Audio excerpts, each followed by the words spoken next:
Sebagian besar kaum muslimin tentu pernah membaca kisah atau mendengar nama Haman. Ia adalah seorang pembantu atau pembesar atau menteri atau penasihat Fir'aun di negeri Mesir. Dalam Al-Quran, nama Haman disebut sebanyak 6 kali. Masing-masing terdapat pada Al-Qasas 28 ayat 6, 8, dan 38, Surat Al-Ankabut 29 ayat 39, dan Surat Al-Mu'min 40 ayat 24 dan 36. Dan berkata Fir'aun, "Hai Haman, buatkanlah bagiku sebuah bangunan yang tinggi, supaya aku sampai ke pintu-pintu, yaitu pintu-pintu langit, supaya aku dapat melihat Tuhan Musa. Dan sesungguhnya aku memandang seorang pendusta." Quran Surat Al-Mu'min ayat 36 hingga 37.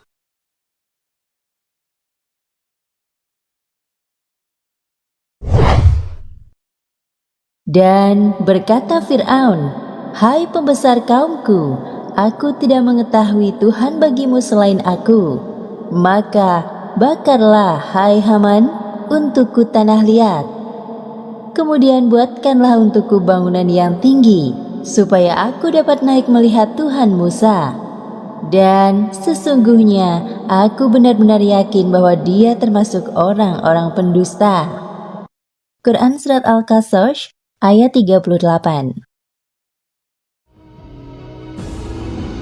Berdasarkan keterangan ini dapat diketahui bahwa Haman adalah seorang pembesar Fir'aun dan hidup sejaman dengan Nabi Musa alaihi salam. Ia bertugas membantu Fir'aun dalam melaksanakan segala perintahnya, seperti membuat bangunan yang tinggi.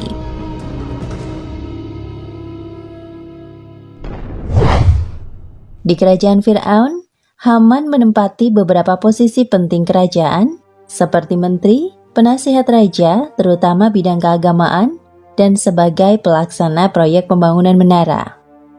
Haman diperintah oleh Fir'aun untuk membuat menara yang akan digunakan Fir'aun untuk melihat Tuhan Musa.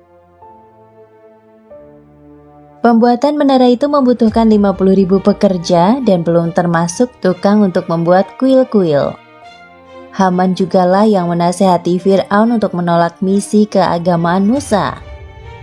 Pada peristiwa pelarian Bani Israel dari Mesir, Haman tenggelam bersama Fir'aun dan tentaranya.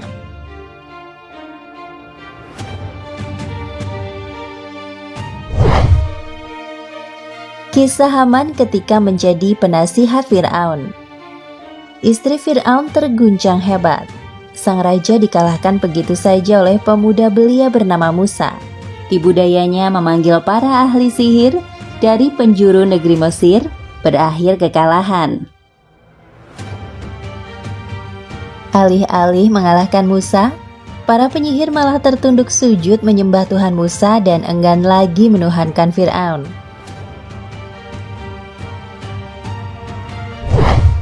Fir'aun gerah bukan kepalang. Ia mengamuk di atas singgasananya. Para menteri dan orang-orang di sampingnya menjadi luapan kemarahannya. Semua dicaci kemudian diusir dari istananya. Fir'aun kembali memandang Haman dengan ide tipu daya yang lain.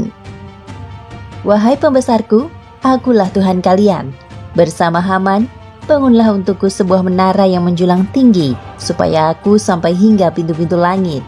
Aku ingin melihat Tuhan Musa. Dan aku tahu bahwa Musa itu hanyalah seorang pendusta," ujar Fir'aun.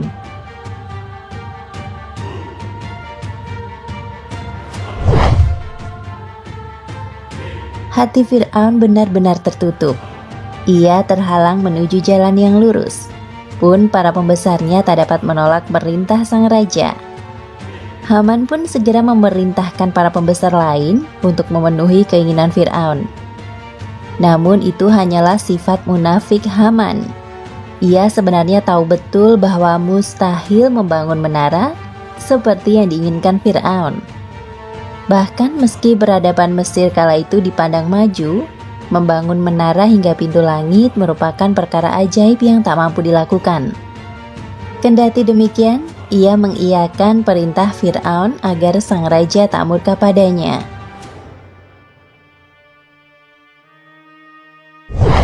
Hingga kemudian Haman dengan kedudukannya memberikan pengaruh bagi keputusan raja. Ia dengan mulut manisnya berusaha memuja Fir'aun. Namun Paduka, untuk pertama kalinya saya merasa keberatan.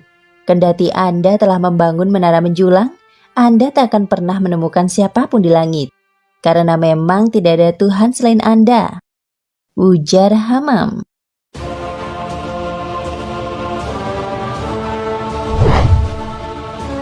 Mendengarnya, Fir'aun langsung berbangga diri dan memuja diri dengan ucapan Haman.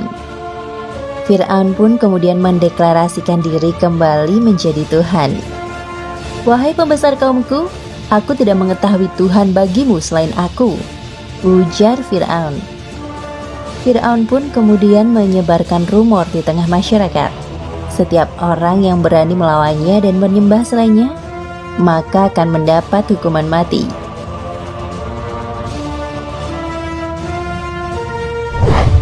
Bani Israel pun dirundung teror Fir'aun tersebut.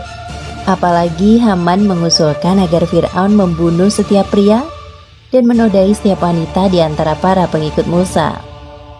Sebagaimana diketahui dalam kisah Nabi Musa, Allah di kemudian hari menyelamatkan Bani Israel dan membinasakan Fir'aun, Haman, dan semua bala tentara mereka. Dan akan kami teguhkan kedudukan mereka di muka bumi, dan kami perlihatkan kepada Fir'aun dan Haman beserta tentaranya apa yang selalu mereka khawatirkan. Quran Surat Al-Qasas ayat 6.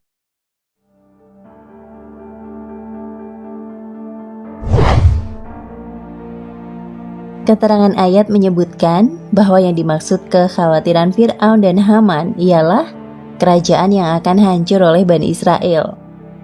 Oleh karena kekhawatiran tersebut, pemerintahan Fir'aun menyiksa Bani Israel. Namun Allah selalu menyelamatkan hambanya dan membela nabinya.